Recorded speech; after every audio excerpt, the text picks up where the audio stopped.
د ګیلمن وزیر د صحت په اړه تازه معلومات او د افغان لوبغاړو ټویټونه. پاکستاني ریاست پی ټی ایم سره څه لوبه شروع کړې؟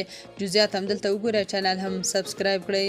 د راشد خان په ګډون د افغانستان کرکټ ملي ټولو لوبغاړو د ګیلمن لپاره ټویټونه کړي. نوموړی وطن دوست او مبارز انسان یاد کړی او هغه ته د عاجلې روغتیا غوښتنه کړې ده. ویل کېږي چې راشد خان او محمد نبي له منظور پښتين سره ټلیفوني خبرې هم کړي او هغه ته د ګیلمن د علاج لپاره د هر ډول مالي ملاتړ ډاډ ورکړی.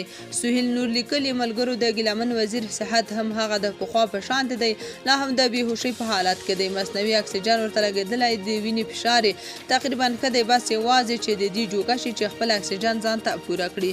فلحال ستاسو دعاګانو ته ضرورت لري ځکه د کوما حالت وخت نیسي. هغه زیاته کړې ای ګیلمن جانانه تا ته وایم، له غني بابا یې واخله تر جاوید امرخیل، اتل راشد خان، محمد نبي او ګربز سره سره د افغانستان کوټ کوټ پورې خلک تر باندې خوابدي او ژړلي دي. ستا هغه ارمان چې لر او بر یو افغان یې ووینه هغه دی تر ډېره حده پوره شو. خدای دې جوړ کړه چې دا حال په خپلو سترګو ویني. مشتاق رحیم لیکلي په ګیلمن وزیر برید د عثمان کاکړ، ارمان لوڼي، عالمزیب خان او نورو پښتنو مشرانو د مړینې لامل او حالاتو سره ډېر ورته والی لري. هغوی هم څوک په تشناب کې وغورځېدل او څوک پولیسو سره کش او ګیر کې د زړه سکتې له امله مړه وښودل شول، خو په حقیقت کې ټولو د سر په مرګوني ځای یو ډول ګزار خوړلی و او ځای پر ځای شوي وو.